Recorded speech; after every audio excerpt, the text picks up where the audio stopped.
Hello and welcome to the Trail and Adventure Motorbike Podcast with me, Clive Barber, and my good mate, Noel Tom.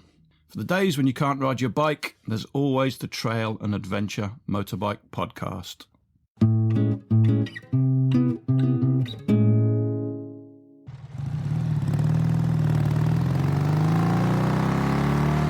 Where's Noel? I thought he was fitting new tyres to his bike.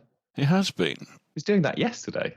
He's probably still got the irons out. Me and Noel have a little known secret that we never fit our own tyres. We always go to a man in Kendal what does them for us. So I doubt very much he's actually fitted those tyres himself. Right. And Moose is infinitely harder than... Well, he wouldn't buy Mooses because they're expensive. We got a question from James, which we'll come to at some point. I would like to hear what you guys think about the essential maintenance skills that you need to acquire before you go out on the trail. So I'm just going to message... you can't even ring Noel up because he never answers his phone. Is there some kind of incantation you have to say, or... To summon him. Yeah, you've got to rub together two chainsaws with a flat cap or something. I could try Noel's mobile, but he's never actually got it switched on. It's so annoying. Most normal people you can just ring up, can't you? Let's try it just for a laugh. No messaging service.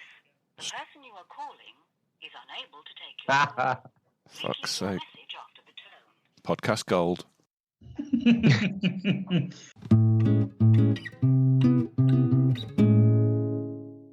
It's 12 minutes past. Let's start with that, Noel. Because you'll only just come up with some weird shit anyway that nobody else really thinks is sensible or viable. Yeah, but that's the gold, isn't it? No, he's just insane. There's a few things in here left to talk about. What tools and other things do you take with you? Riding on your own, is it safe to do it? Riding technology, sat-navs and all that kind of stuff. And then something about the code of conduct. Then we've also got from James what essential maintenance things do you need to talk about? So let's start off with riding on your own, which I guess a lot of new riders tend to do anyway because you haven't made any pals yet, and I've certainly been out on my own. I guess the real dangers are is if you actually have an accident and you're left in the middle of nowhere, up a trail, on your own. You may not have mobile phone reception, so you could be in some fairly serious trouble. So what are your opinions on riding on your own, and what can you do to make it safer? Will, you've got no friends. What do you do? Well, I just wait 6 months and then ride with you for a week. Yeah, when I started out, I was a big bike, so I was really loath to go trail riding on my own with that because, even if you do fall off, the thing might fall on top of you, which it was wont to do. And then you really are stuck. So I just didn't do it. I got on Facebook and found people, even if it wasn't through my local TRF group, because not all of them were riding big bikes. I could find a subset of people that were riding big bikes that would travel further because they're on big bikes to go trail riding. So I just never have, actually. And maybe a couple of times, but when I have done that, I've gone at a much slower pace, been a bit more gentle about things, and just taking it easy. I've also got one of those Garmins that can you press an emergency button and helicopters fly in and rescue. Isn't that really scarily expensive, though, if you actually do press that button? That you get like bills for tens of thousands of pounds? No. Common misconception thing. If you buy into the subscription service, you get insurance for this, but that's only if you're abroad. Here, emergency services are all free. Yeah, so if you're in the UK, there's no big fat bill. Used to be the EU as well, but I don't, hashtag fucking Brexit, etc. But yeah, certainly if you buy into their service, which is something like 15 quid a month, then you get insurance for that. Cool. So basically, push the button, don't worry about it. A small aside, Will's just messaged me. He's not so sure about that subscription thing. So if you do go with the Garmin InReach, make sure you have got everything covered before you do press that button. And you've got all the subscriptions and insurances in place that you need. Back to the pod. I guess the other thing I've thought about is, and probably did at the time, was not to ride anywhere that is massively remote. So certainly in Cumbria, maybe give the old coach road a miss because, you rarely see somebody else on it and it's way north lakes. Whereas, some of the other lanes, you quite often see usually walkers. I suppose coach road, if you could communicate, is pretty accessible, isn't it? You could drive an ambulance up there. You could from one end, probably not from the other, because there's one quite rocky ascent or descent depending on which way you're coming. To that point, you wouldn't ride up the most gnarly of trails on your own. That would be a silly thing to do because you're already in peril because it's hard. no one can get to you. Yeah, exactly. I guess that's my point. Miss out those bits that are really tricky or very remote. Obviously, it's best if you don't ride on your own, and it's a lot more fun if you do ride with people. I guess the other things are make sure you tell somebody where you're going, give them a rough route of where you're going. Make sure your phone is fully charged and you have one of those mobile chargers with you. It's quite a good thing. And keep it somewhere on your person. Don't put it on the bike. Put it in a pocket where if you do part company and you've broken your leg, you can actually just put your hand in your pocket and grab your phone. Some of this bleeds into the technology bit you'll get onto later, but the Garmin thing I've got is a sat nav. It's got the emergency button on it, but you can use your phone. So the thing is tied to the bike, right? But if you come off, you still want to be able to communicate. So you can use your phone to make GPS calls. And you say it's not crazy expensive. It's £50 a year. Yeah, there's this joining fee of something like 20 quid or something, and then it's £15 a month. Right. So you pay, but it's a rolling contract. So if you're going away for a month, you put the 15 quid in, and that's it. Then you can't, and then you just don't renew it for the next month. Oh, so you basically renew it when you know you're going away. So I could go out for a ride on Sunday and go, right, I'll pay me 15 quid just in case. Yeah, and you could go out for another 2 Sundays at least. Yeah, excellent. What about things like, I mean, you always take water out with you anyway because you don't want to get dehydrated, but maybe some food. What about an emergency shelter? I've never, ever done that, but I suppose it's something you could do. Food and water and an emergency shelter. Does anybody take an emergency shelter trail riding? Seems very unlikely. I think I've got a first aid kit with one of those foil blankets in it. That's probably about as close as I get. But I mean, I've never ridden on my own because when I joined to go trail riding, the whole idea was to do things with people. And there was always with, Facebook and WhatsApp, there's always ways of communicating with people. Even if you couldn't go with an awful lot of people on a weekend, there's normally 1 or 2 people who go out and there's always a message on Facebook to say, a group of people are going out. So I've never ridden on my own. And actually the first time I went out, someone did have an accident, which kind of took them out to an extent. They certainly couldn't ride their bike any further. And the fact that we were all there to pull their bike out of a wire fence and whatever was really handy. I mean, it's not just about, if you have a whoopsie and hurt yourself, it's about if your bike goes flying off somewhere or you need to kind of get it out, you don't really want to abandon it on the trail. I mean, you will if you have to, but yeah, I would never ride on my own, though I've seen loads of people do it. But the trails around our way, especially on the weekend, are quite well known and are quite well travelled. So there's normally quite a lot of people and you can tend to hear them a fair way off. So I've never really had any concerns about that, but I always carry like a first aid kit just in case. The good thing about bikers is they'll always stop and help no matter what, whether it's a breakdown or no matter what it is. Somebody does see you, they will stop and help. I came across this. We were out trail riding once, and I came across a cyclist who had slipped on the ice and fallen. And there were car drivers just driving around. He was lying in the road. Car drivers were just getting around him. So we stopped and helped him out. But yeah, he was in a bit of a mess. I wish I'd had a shelter then because I gave him all my kit and it was bloody freezing. But yeah, it turned out he'd severe concussion and he'd broken his pelvis and all the rest of it. Wow. All stuff after doing first aid course now I would know much more about because his head was bleeding. I thought, oh great, his head's bleeding. That's the thing. But actually, broken pelvis, way worse. So there you go. Maybe there's another top tip, which is if there's a local like first aid course you can go on. I know they do them locally for motorcyclists. I've done a couple of biker down courses, which are really, really great. Normally run by police officers or paramedics or firefighters and stuff like that. But I think that's really, really helpful just for some almost like trail triage. You're never going to do them the prettiest bandage in the world, but you're probably going to stop someone bleeding out on if they really do have a clanger. So definitely recommend something like that. I think it's handy for anyone, whether you're trail riding or road riding or in general, really. Yeah, for sure. And shout out to TRF. If you're a member, generally they will run free courses. Local groups organise these things. And if they don't, you can just prod your chairman local to say, hey, get the fire service or whoever it is to come and organise that. I guess what we're saying with riding on your own, yeah, you can do it, but just take a few sensible precautions. Ride carefully. Make sure people know where you are. And there's a few. We'll come on to technology. It's down to the level of risk you're prepared to take, isn't it? Really. 99 times out of 100, you're going to be absolutely fine. But I guess there will be some freak circumstances where stuff could get messy. I guess some people would want to, right? Like some people would maybe want to ride on their own, and they're aware of the risks that they might have around that. But I guess that. For me, there's so many people who trail ride with such different levels of experience, different bikes. I mean, I think we've got pretty different bikes that we all ride, but the tools are out there to communicate with people who are at a similar level to you, on similar machinery to you. And there's going to be a way that you can kind of like share that experience with someone. And like we're just talking about changing tires, or if you get a puncture or something, it tends to be that these things aren't very funny if you're on your own and you're in the middle of nowhere. It's pretty depressing. But if you're with someone, it tends to make the whole thing a little bit lighter. Like you can share the work to an extent, and you can kind of have a bit of banter with someone, and you can get a bit of help. But in the case that you're on your own, it probably isn't so much fun. So I guess some people might want to ride on their own, but it's never appealed to me. No, I agree with you. Yeah, a lot more fun when you're with a bunch of other people.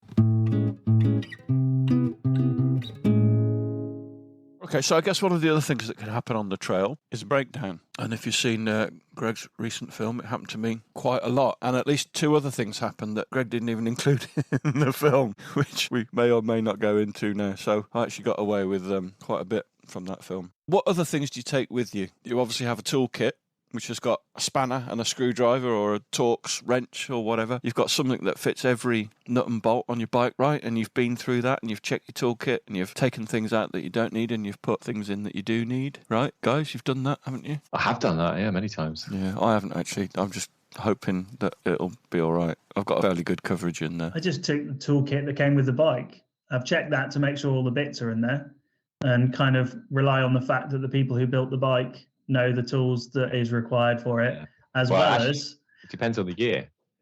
You're a Yamaha, right? Is it Yamaha? No, it's a Beta now. Oh, right, okay. Yeah, so does your toolkit include something to get both wheels off? Because KTMs used to and no longer do. That's the main thing. If you have a puncture well, you shouldn't need to if you're running mooses, but yeah, because wheel nuts are big, so you need a big spanner for those.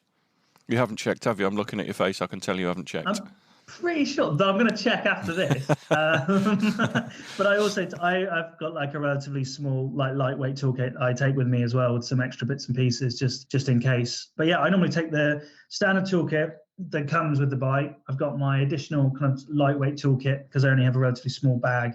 I need to get a rack for mine. 1/2 ton of zip ties, because you can fix most things with zip ties. I think that's about it from a tool perspective. There's 2 more things you need to go along with your zip ties, and that's gaffer tape and some metal putty. If you get a hole in your... like JB Weld?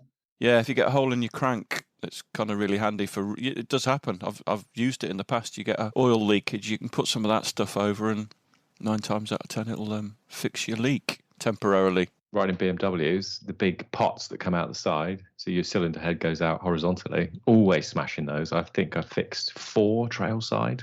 No.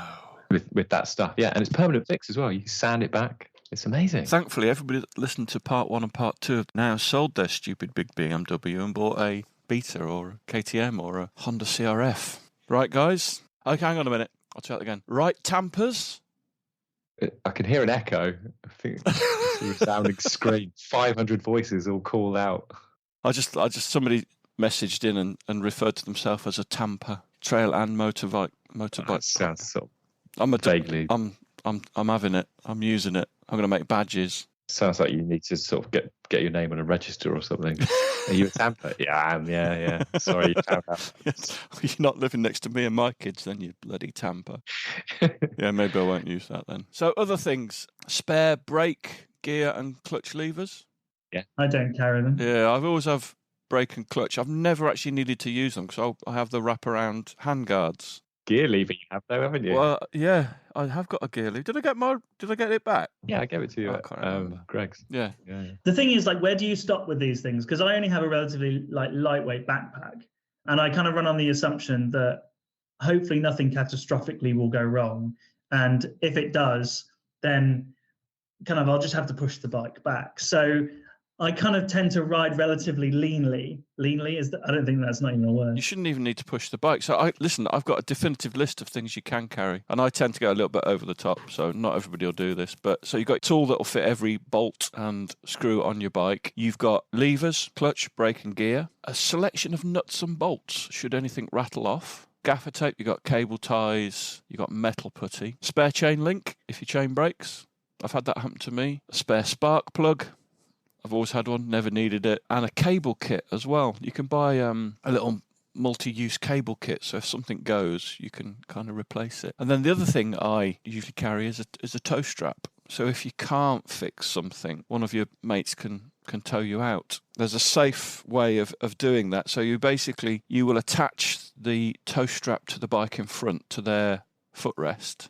Just loop it through. And then what you do then with the other end of the strap is you fold it around the foot peg on your bike, the broken down bike, and you just put your foot on top of it. So if you do get into trouble, all you have to do is lift your foot off and the tow strap will come off. So you don't end up getting dragged under a bus or something like that. Shout out to Off-Road Skills. That is a thing they teach you, the BMW course. So yeah, I've done races with tow straps. But what was it you mentioned there? You mentioned the Master Link. But you haven't got anything to break the chain. Take a chain breaker. I also miss tyre levers. But do you know what? I don't carry tyre levers because I've got... But that's the number one thing that's going to happen. I've got mooses. Yeah, but what if your moose disintegrates on the motorway? I'll fit a 21-inch tube. How? I'll borrow your tyre levers. Yeah, there you go. But you're right, I'm bigger.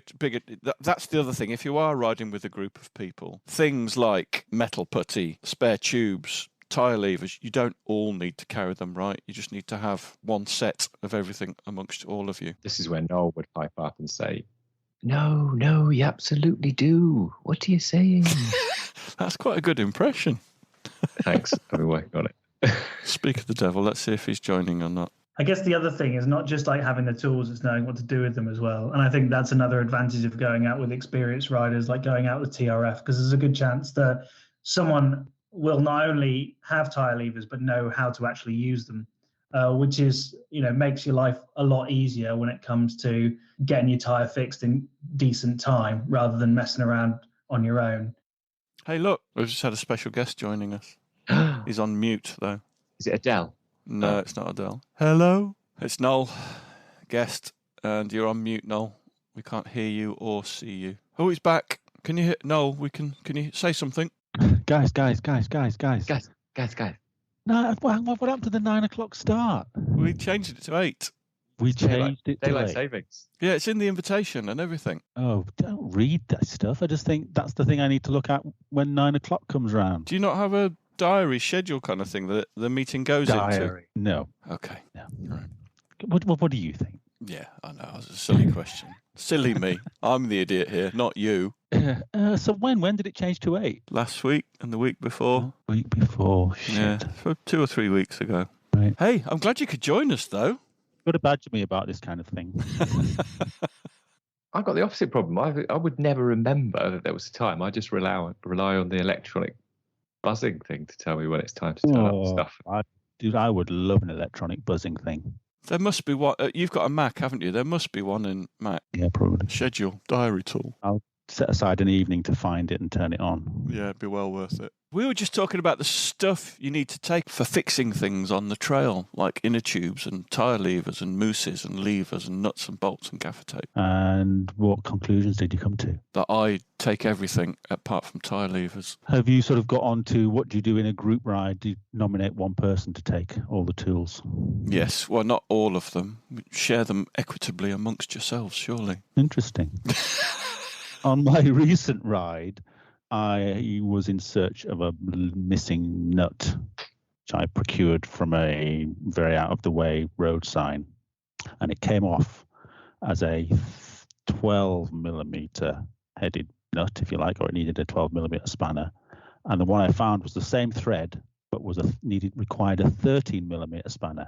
And my riding companion, who we had designated as responsible for all tools, had Googled tools needed for a CRF and had found that 13 didn't figure in the list of Excellent. So I brought a 13. I didn't think you needed any tools with a Honda. I thought they were bulletproof. Isn't that what all of the forums say? If you're going to buy your first trail bike, is buy a CRF 250L. It was another rattling loose situation. So presumably somebody had an adjustable with them, though. Not really, but I would just say if you're going to take spanners, take the full range of spanners. But that's probably quite obvious, isn't it? Yeah, I guess. But I'm always nervous relinquishing that kind of responsibility for tools to somebody else. Because I kind of think you get to know your own bike and you get to know what all the little fiddly tools you need to take and the extensions for sockets, if sockets at all. Yeah, I agree. I tend to take everything. Never quite like admonishing that responsibility. Plus the fact you might get split up or whatever. Autonomy is key. That was the opinion I thought he would have. Well, you didn't get quite that far with your impersonation of him a few minutes before he joined. Or did you actually hear that, Noel? Was there a sweepstake and has somebody just won? Has everyone a draw? I think that's a solid opinion, but it doesn't count for boiling water, obviously. Anything else we need to talk about on things you need to take with you? Have we captured everything?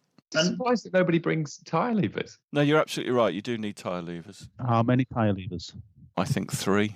3, yes. Correct. Changing tyres this very evening. You're doing it yourself? I was just saying that you always pay somebody else to do it. Normally do, and tonight I thought, no, I'll do what Greg says. I'll do it myself, and ended up wrestling with a rear tyre. And did it work? Falls, 2 submissions. Yeah, I did it, but God, it's horrible, isn't it? I might get one of those Rabaconda things. Really? What is a Rabaconda? Yeah.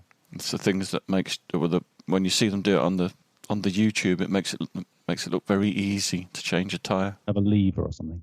Yeah, it's a sort of a big rig thing that the wheel sits on, and then you have a very, very long lever.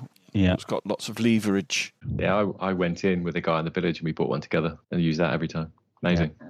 And they do work, right? They are good. They really do work, yeah. Probably the most middle-class thing you'll hear all day. What? Went in a Rabaconda with a guy in the village. A guy in the village. Yeah, we picked it up from Waitrose. Got that and some hummus and quinoa. But isn't the most middle class thing you could possibly say is, I pay a man to do my tyres for me? Surely. Yeah.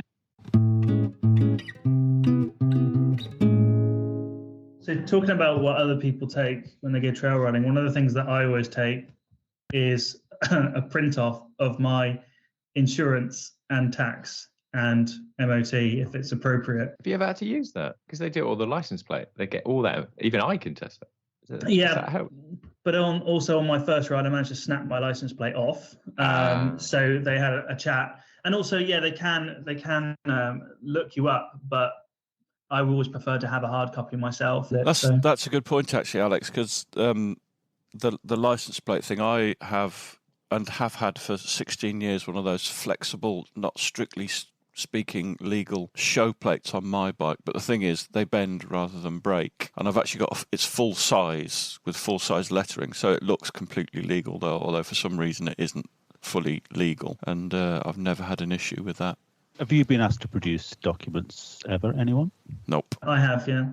I think it's a good idea. It's one of those things you just print them off once, leave them in your bag, they're there forever. And certainly if you go into Europe, I think most countries in Europe, you are required to carry your documents with you at all times anyway. I've come across quite a few police on the trails, and generally it's a stop, helmet off, have a chat, and as soon as you've done that, that's enough most of the time. The only other thing, I've got a red bike light that I take with me just in case if I do whack the rear fender and take the rear light out or something, and you end up riding back when it's dusk or dark. Good call. But one slight suggestion is, I think you probably haven't heard the episode when we talked about not using the word fender because they're mud guards.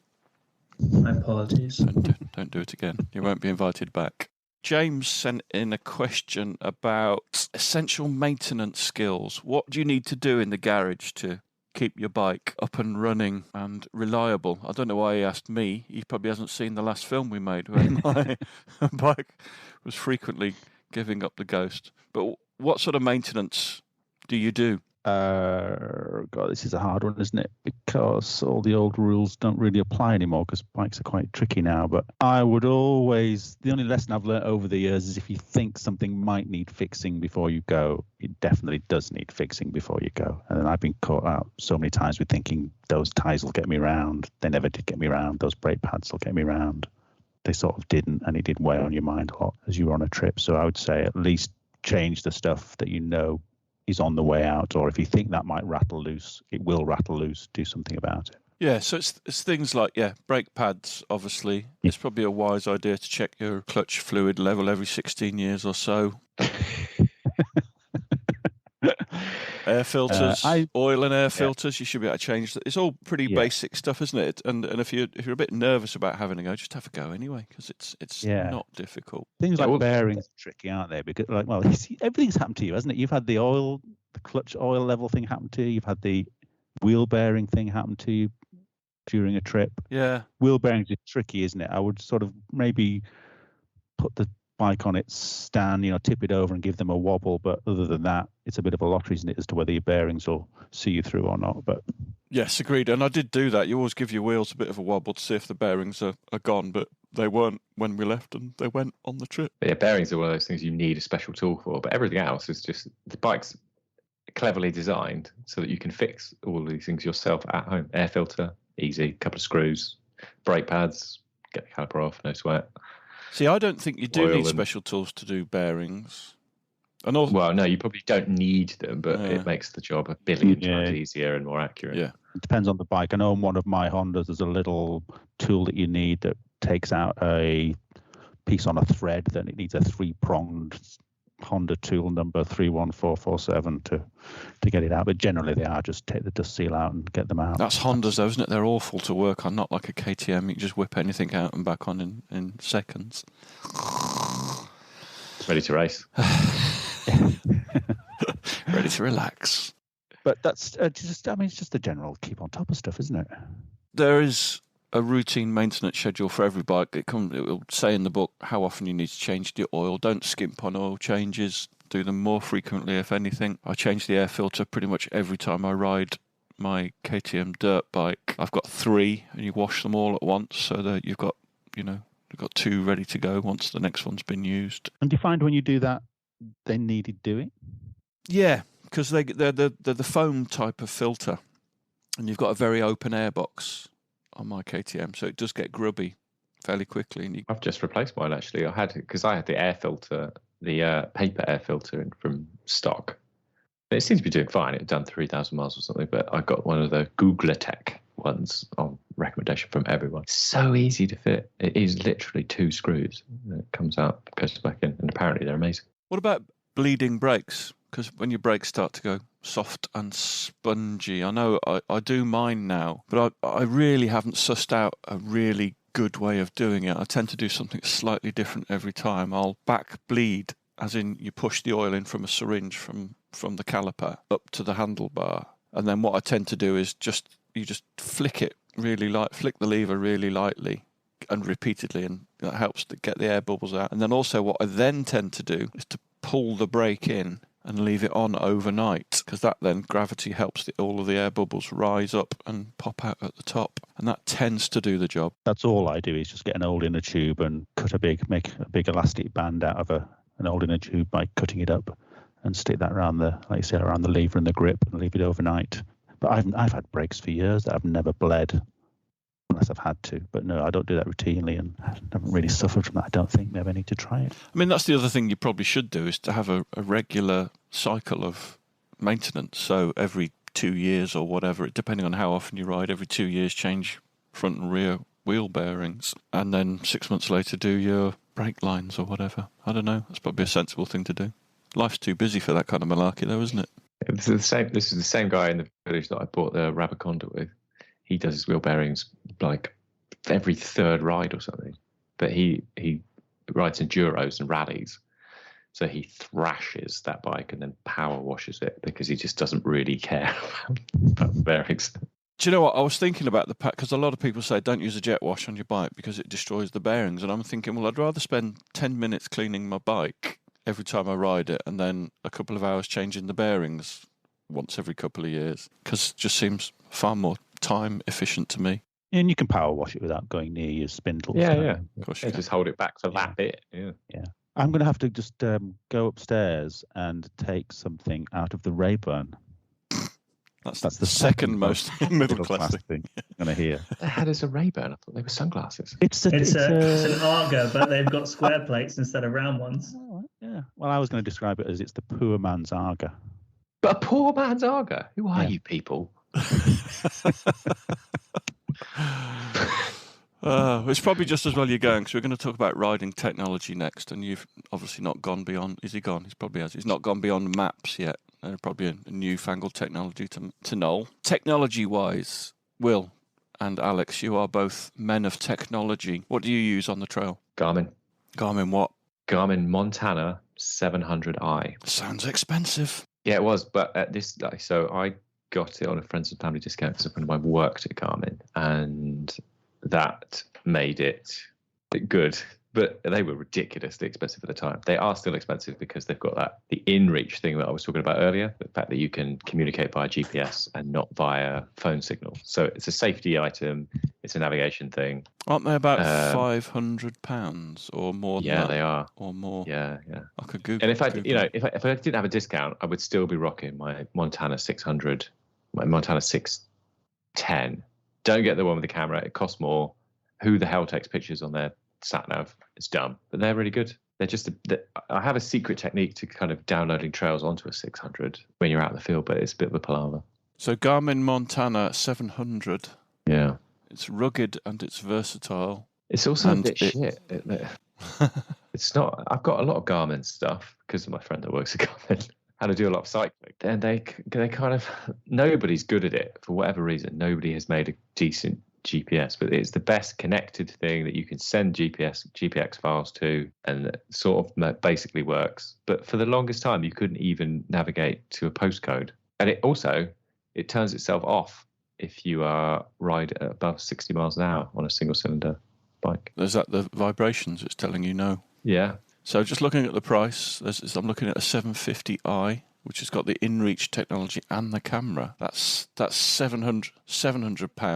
It's £100 less. So stupid. £600 without the camera, and it is £530 without the InReach technology. Yeah, it's bonkers money. The great thing about having a device like a GPS is you can actually get GPX files off people, and GPX is correct me if I'm wrong, it's a Garmin specific format. No, it's topographics. It's interchangeable, so you can use. They don't own it. They have variations of it, I think, but it's just an XML file that anyone can make a GPX. Everyone does. It's not specific to Garmin. You could use it on anything that can read GPX files, which is basically any GPS or phone or whatever. Which allows you to do things like download the TET, or to share routes with friends, get something from a neighbouring TRF group that you can actually put onto your phone, and pretty much opens up the rest of the world to you. Yeah. The TET is a GPX. Alex, what do you use, if anything? So a friend of mine has an iPhone with View Ranger on it. So that's always done us well, pretty much. There's normally times where we'll pull over and have a bit of a gander at it just to see which way we need to go when compared to actual real world. But most of the time, the rides that I've been going on are with the TRF. The routes around our way are pretty well known, well trodden. So most of the time, it's a case of you pretty much know where you're going. And as a relatively new rider, you want to stay the right side of the trails, ride some relatively established trails whilst you get your skill level up. So I've never really needed or wanted to kind of go off the beaten track and go on some of those more less ridden routes. So for me, from a navigation point of view, me and my mate tend to just use View Ranger on an iPhone, and that works pretty well. I mean, the only thing I'd recommend is having a really good phone case. I think Ultimate Add-ons do a really good range of cases, which are really good and really rugged, and even if your phone does fly off at however many miles an hour you're going on, it'll probably be relatively safe. The only other piece of technology I think is really, really helpful, especially on the trails, is What 3 Words.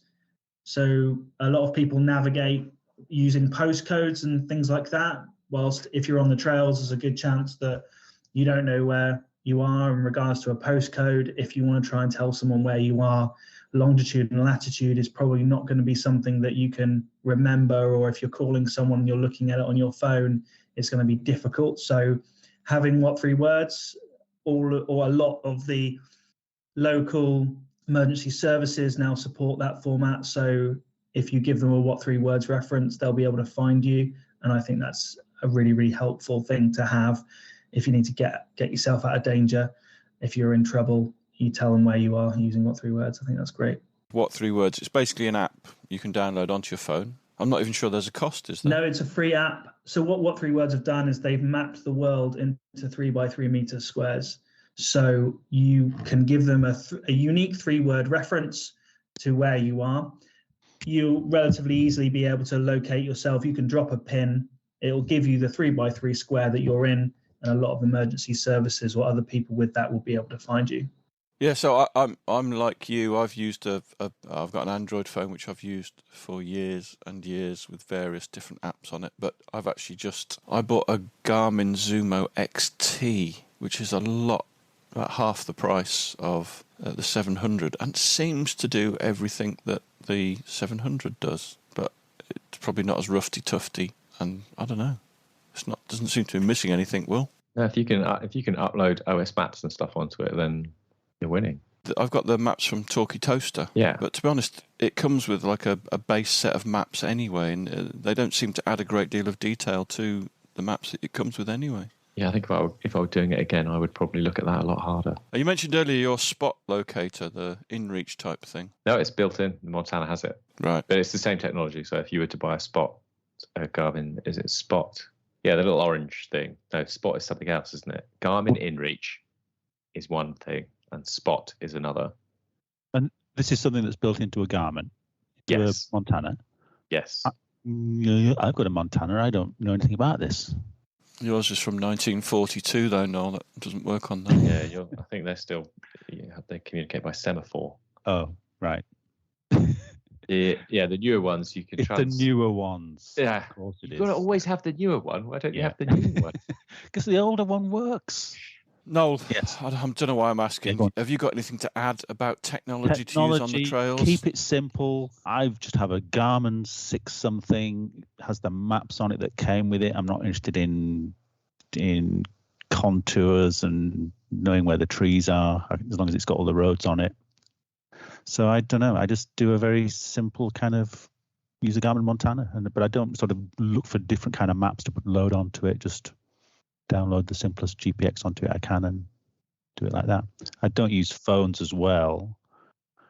Find that problematic, but yeah, just a simple. I used to use the old 60CX, the lovely little, look like a mobile phone. That was a great little simple device. But yeah, keep it simple. I think the only danger is if you've kept it simple and you've got OS maps from 1970 whatever on it, which is basically what they are. As soon as you have to reroute, you're screwed. You can't. It's just, all those byways are out of date. Then you have to go to the phone, which is a palaver. Yeah.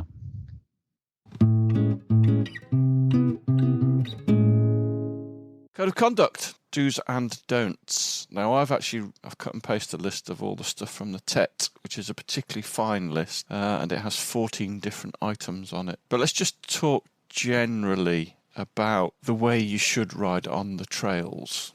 What attitude you have towards other users and things like that, bearing in mind you're on something that's still classed legally as a road and will also be used by mountain bikers, cyclists, walkers, children, horses, that type of thing. I mean, it's pretty obvious, isn't it, really? But I was recently on a trail ride. Been on 2 trail rides in the last 2 weeks, and in both cases I've been going down long downhill stretches, and when I've seen people coming towards me, I've obviously slowed down, but I've also turned the engine off and just coasted. And I've found that it's made absolutely no difference to to how people react to me coming the other way. So slowing down. Greg said something interesting, didn't he, recently, and when he said that he started to treat people like horses, and that's probably a good way of dealing with walkers on tracks, isn't it? Stop and feed them polos. Yeah. Of going the extra mile and really slowing down almost and turning off maybe even sometimes. But that seems to work. It didn't work with me the other day. But yeah, other users, slowing down. That's the big one, isn't it? One thing that occurs to me as well is that I have seen posts from people on various forums that, I've got a motocross bike, where can I ride? And the answer is you can ride it on a motocross track. You can't actually take it on a trail because legally trails are roads, unpaved roads. So you do need tax, insurance and everything else that you need to have passed your test and all that kind of other stuff. Most people are pleased to see you generally out on a trail. I have found anyway. If you stop, helmet off and have a little chat. It's the helmet off thing, but if you've got a flip up, great. I wouldn't trust one, but you know, a face that they can see and chat to is great. But some people are just arseholes. I mean, I see it. I do a lot of bicycling around trails and stuff, and it's the same people that are just cross that you're sharing their space with them, even though they're walking on a road. Yeah, I think that's the thing I struggle with as well, when people, you know, have a go at you, and you tend not to be aggressive towards people. They tend to be aggressive towards you, which I think is a bit weird. I don't know why, that because you're stood next to a motorcycle that they feel it's acceptable to like shout at you and say things like, I'm going to call the police on you and things like this. And you kind of think, well, if you were walking along an A road, then it would be me on a motorcycle calling the police on you for walking along an A road or something like that, which I know is still, you know, okay to do, but very dangerous. But I found recently with my WR was very standard. It had a massive exhaust on it, very standard exhaust. So it actually wasn't particularly noisy and relatively unoffensive. But the Beta is a bit more noisy. And every time I see a horse, even in the distance, I'll kill the engine and just walk the bike.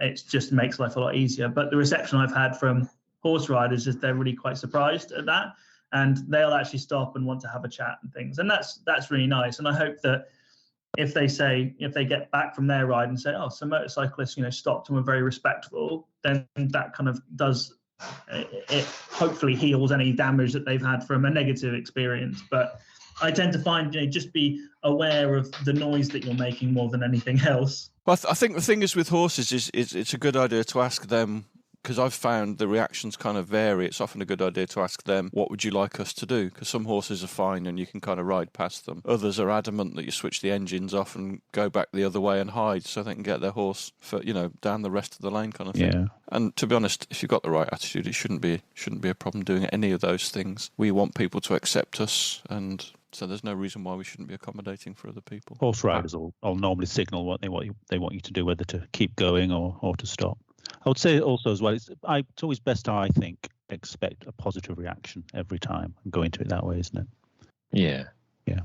I always bring polos with the horses, because sometimes the skittish ones that aren't quite sure are curious, and if you give them a polo, it just sort of reinforces that, oh, if I see a motorcycle, I might get a polo. I think the other thing to remember there as well is horses are obviously flight animals. And so even if you stop your bike and walk past them, don't just jump on your bike, fire it off and go hooning off into the distance, because there's a good chance that that's going to do as much damage as, you know, riding past them. I think the thing I always think about is that around the next bend there could be a small child, and I think you ride accordingly. So it could be a child or a dog or a bike coming the other way. I've ridden with loads of people where you kind of think, I think they think this is a one-way trail, you know, and that you almost need to, on some tracks, you really do need to almost keep left or right, depending where you are. And I've had friends break legs in those exact situations. Yeah, I think there was two bikes collided in near us, didn't they? Climbing Grisdale, where that was a really nasty accident where two riders hadn't expected to meet something coming the other way.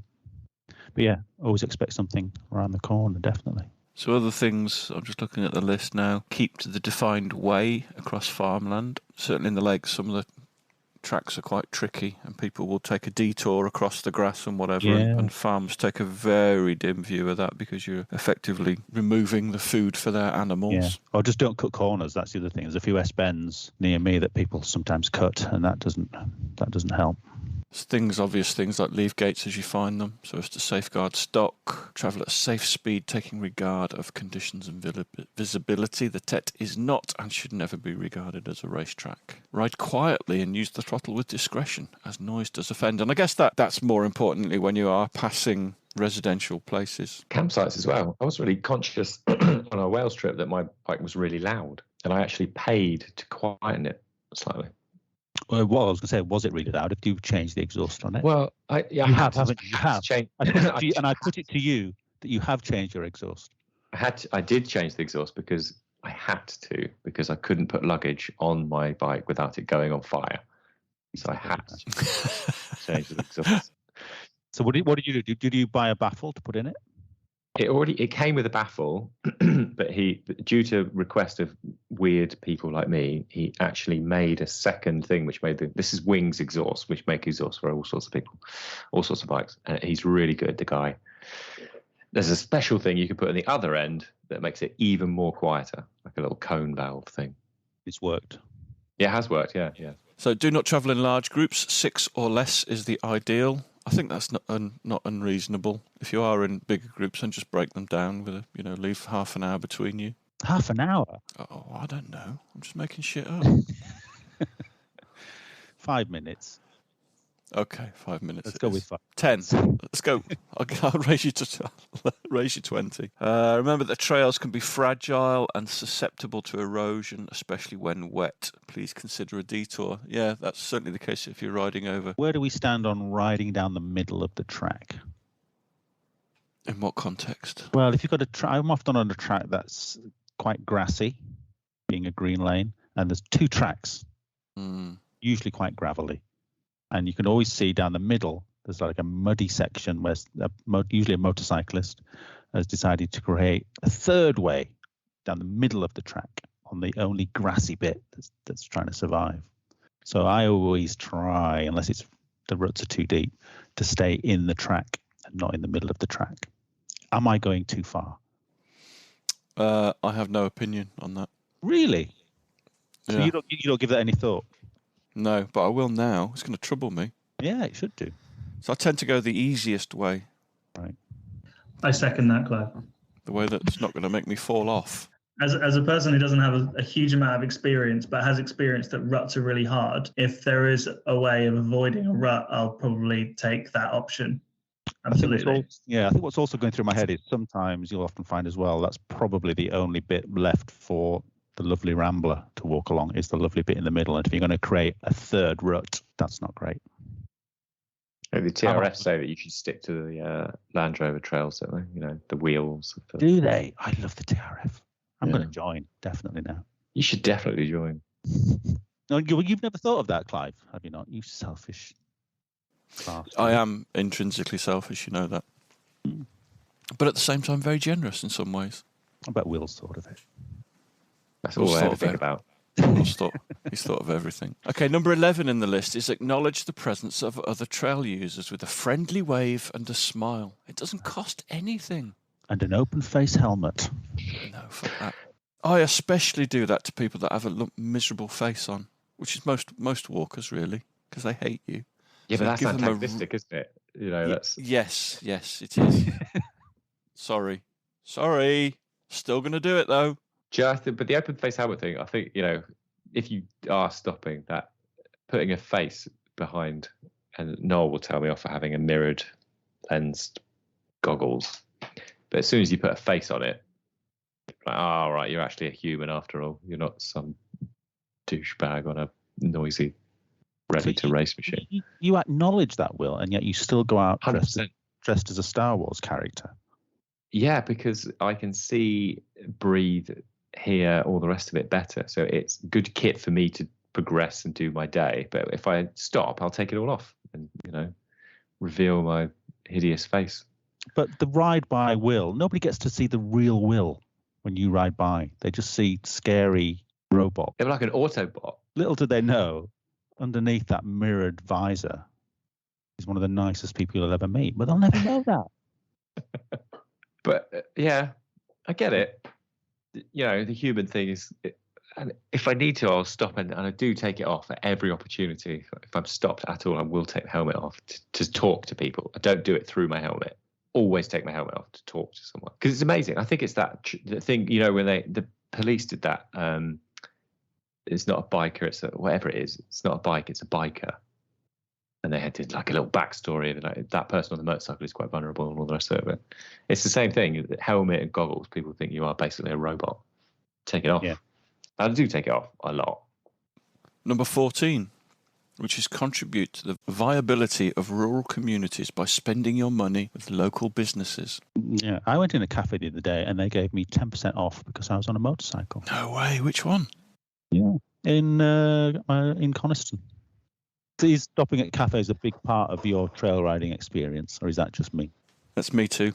I wish there was cafes on some of the trails that we ride. Unfortunately, the only place we ever stop is at a petrol station. So especially if it's cold and rainy, the one thing you can look forward to is a coffee from a machine that's warm and a Mars bar. No, is this the Thetford loop? Yeah, so we normally stop at Brandon because it tends to be in the middle. Oh, Brandon's good. Yeah, some good stuff in there. It's a nice Greek place. We tend not to stop for like lunch. It's just a case of put some fuel in, have a Mars bar, and crack on. Oh, you could get a baklava instead. He's young. He doesn't stop for lunch. that will carries change. on until it's dark. Yeah, there should be a list. Yeah, for every one of those rides on View Ranger or wherever, there should be a list of top-notch places to stop. So, Alex, you would never take a little detour to find that artisan little coffee shop. I don't think so. I think that my trail riding experience is normally I've got a couple of hours before I have to go back into dad mode. I see the movies that you guys make and the amazing countryside you ride through, but I tend to find that the route that I ride is less road, definitely. There's very little road on it. So the opportunity to come across those kinds of places is relatively limited. The goal of the ride is normally to get as many miles under our belt as possible on the trails and enjoy that. Nah, you're missing the point. I know. I need to go riding more often with more people. So. It doesn't matter. If you're in your kit, you're still having fun. So it's fine. You can stop. You're at a cafe. You're still in your kit. You're still having fun. That brings us to the end of our 3-part beginners podcast. Have we missed anything? Have we got anything wrong? Please get in touch with us. You can actually message us via our Facebook page, and we love it when you do. So give us a shout if we've got anything completely wrong or missed anything, or you'd like us to cover anything else. A massive thank you to Alex and Will. Alex is a listener who agreed to step up and help out with this, so really, really grateful to him and our old friend Will as well. So we have a few ideas for podcasts that are coming up. We're going to do one on multi-day trip planning, and Paul and Greg are going to join us for that one. We have a very special guest joining us in the new year. His most popular film has got over 1 million views, and he's quite a character, so we're really looking forward to him. It's going to be a nice surprise. I'm not going to tell you who he is. And also we're thinking, in celebration of the new ferry from Holland to Denmark, we're going to do a Scandinavian special. So I've got a couple of listeners lined up to cover Denmark and Norway. I'm really keen to hear from any listeners that would like to contribute from Sweden and Finland to tell us an awful lot more about trips to Scandinavia, which with the new ferry should become a much stronger possibility. Also, if you've got any more ideas, you've done any great trips and you'd like to be on the pod, give us a shout. We'd be more than happy to have you. Tra!